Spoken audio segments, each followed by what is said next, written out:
of our President Cyril Ramaphosa and U.S. Donald Trump. So President Cyril Ramaphosa has told the U.S. President Donald Trump that there was no genocide against white Afrikaners in South Africa, but a problem with rampant crime which affected all races. U.S. President played a video clip in front of President Ramaphosa that included South Africa's opposition political party Economic Freedom Fighters leader Julius Malema chanting the struggle song "Kill the Boer" to substantiate his claim that white farmers in South Africa were being targeted. The Equality Court in South Africa had ruled the song could be sung as it did not constitute hate speech. President Ramaphosa responded that Malema's chants were not government policy and that the Economic Freedom Fighters was a minority political party in the country. To discuss the meeting between President Ramaphosa and President Trump, we're joined by Johanna Leblanc, foreign relations expert who has served as senior advisor to Haiti's ambassador to the United States and Ministry of Foreign Affairs in Washington, D.C. Johanna, always great catching up with you. How are you this morning? Good morning. I am excellent. Thank you so much for the invitation. Well, it's always a pleasure. Thanks for making time. Firstly, your reaction to the engagement between President Cyril Ramaphosa and President Donald Trump. Well, first and foremost, as a former senior staffer at the U.S. Congress, who worked very closely with the White House, the State Department, and the various institutions in Washington, I can tell you this meeting was a very well-anticipated meeting. And I can also say that I believe President Ramaphosa handled the conversation very well and very diplomatically with Mr. Trump, even though the two did not see eye to eye on the issue of genocide of white South Afrikaners in South Africa. And quite frankly, I don't believe it's an issue that the two will see eye to eye on. I think that it will continue to require continuous dialogue between the two groups. But I can also say that President Ramaphosa did not go into the meeting without any leverage. In fact, he went into the meeting with a great deal of leverage. We're talking about a country, South Africa, that holds roughly 90% of the world's most precious critical minerals that are needed for semiconductors, clean energy, and to advance society in the right direction. Trump had a few compliments at the beginning for Ramaphosa as they were introducing each other, calling him a well-respected individual in many spaces. If he really feels this way about him, why do you think he would then go on to accuse him of unsupported negative allegations about South Africa as far as going to a political party that is in opposition of the main party, whose chants or utterances were not government policy, clearly were not government policy? Well, let's be honest. The position that Mr. Trump has as it relates to South Africa is not personal. It's politics. In fact, the white South Afrikaners had been lobbying Washington since 2015 on this particular issue. So it's not an issue that was raised overnight. It's an issue that has been in discussion. It's an issue that President Trump was working on during his first term, and this is where we are today. So I would not take it personal. It's politics. It's the opposition group, the white South Afrikaners, doing what any group who feels as if they're being discriminated against do. They go and lobby other governments across the world. Sometimes some of those accusations are substantiated and sometimes are not. But it is nonetheless the right and the responsibility of their government to make sure that those accusations are dispelled through the media very early on and don't allow these types of narrative to continue to fester and ultimately end up in creating foreign policy that have an impact on your nation. As he played that video featuring the voice of leading South African opposition figure Julius Malema, shoot the boer, shoot the farmer. There were a field of crosses that followed, with the U.S. president saying it was a burial site of white farmers. Do you think Trump was interested at all in listening to what President Ramaphosa had to say regarding that statement? Well, first and foremost, I don't think President Ramaphosa will be able to get President Trump to change his mind about his perception of what is happening to white South Africans, white Afrikaners in South Africa, which is why I've always said this. I think that it would have been in the best interest of the South African government to really focus more on having a conversation to strengthen commercial relations with the United States government. And in the case of Julius Malema, the leader of the EFF, Julius Malema is a figure that the U.S. Congress and members of the administration is very, very familiar with. In fact, when I worked on Capitol Hill as a senior staffer, we've done a great deal of research on Mr.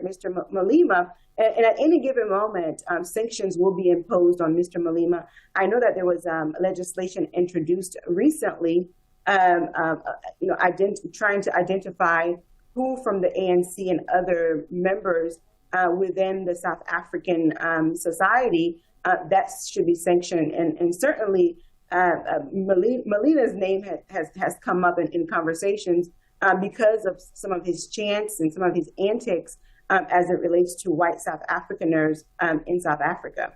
Let's talk about his sentiments around crime in the country. All South Africans suffer violent crimes. In fact, I don't know any country where there's only one particular group that would only suffer crimes. Even in the U.S., the All Black Lives Matter movement was a focus on a specific group suffering their own sufferings. But there was another movement saying, well, white lives matter too. So everyone wants to be heard. There are specifics and statistics in terms of certain crimes in the country and who commits these crimes and where they are more prevalent. Scientific analysis is there. Yet it doesn't seem that Trump would go into specifics on his or in his rhetoric. Where is he getting his intel or intelligence, and why would he allow himself to seem misinformed? So I think that, again, the AfriForum folks have been lobbying Congress and the administration since Trump's first term. And they've made continuous trip to Washington to share their perspective, their position. And unfortunately, I don't think that the government of South Africa did a good job in the beginning at condemning some of these narratives and providing alternative facts, right? And I think that during Trump's second administration, that's when the South African government has been incredibly vocal about some of these accusations that are being made. And I always say this to foreign governments, that you have to manage the image of your nation. Sometimes, even though it is a very small minority people who are going to the U.S. Congress, who are going to the White House, who are going to the United Nations, who are going to the EU, who are going to different institutions to share a perspective that could be detrimental to your country and the image of your country, it is your responsibility to address it immediately. Because if you don't, that kind of narrative could end up becoming public policy that could have an impact on the image of your nation. But again, as I said earlier, I think that to focus on the issue around white South Afrikaners, their plight, as they've indicated to Mr. Trump, have been discriminated against in the United States, is really not a good use of the time of the government. So I do hope that there was discussions behind closed doors about, again, strengthening trade ties with the United States. The United States enjoys a great deal of trade surplus with South Africa. So the U.S. has significant business interests in South Africa, and so does South Africa in terms of having business interests here in the United States. And then Trump didn't know when the G20 will be hosted in South Africa. Ramaphosa had to remind him that it's in November. Do you think this speaks to a disinterest in the U.S.'s Donald Trump attending? Uh, I think it speaks to a number of things. I think the administration had said very early on that they will not be attending the G20 towards the end of the year because of policy disagreements between South Africa and the United States. And it's not just the issue of white South Afrikaners. It's South Africa's position as it relates to Iran, a nation that the United States has deemed to be a state-sponsored nation. Also, the issue around South Africa appointing a special envoy to the United States, who is a chair person on MTN, the telecommunications company, that also have subsidiary in Iran. And also the issue around Starlink, and also obviously the issue with South Africa strengthening its ties with China. So there's a lot of policy positions that the United States just don't see eye to eye with South Africa on. And not to mention South Africa's ICJ claim as it relates to the state of Israel. Yeah. So the relationship between the two countries have been quite tense over the past several months since Trump has been in office, but it didn't start under Trump. It actually started under former President Joe Biden. What do you predict will come out of the next few days of discussions? Well, what I'm hoping to come out is I'm hoping that some kind of deal was discussed behind closed doors because, again, I think South Africa has a great deal of leverage. And because South Africa did not go into this meeting as a weak nation, there's a lot of resources that South Africa has that the United States needs, and there's a lot that the United States has that the South Africa also needs and wants. So I think that it's a win-win for both nations. But what I can say is that it is important for it to be some level of compromise between the South African government and the United States. But obviously a compromise that does not undermine the sovereignty of South Africa, but also a compromise that also respects the sovereignty of South Africa. Johanna, always great catching up with you. Thank you again and have a great Wednesday. It's Thursday. Yes, have a great Thursday. Thank you so much, Dango. Have a good one.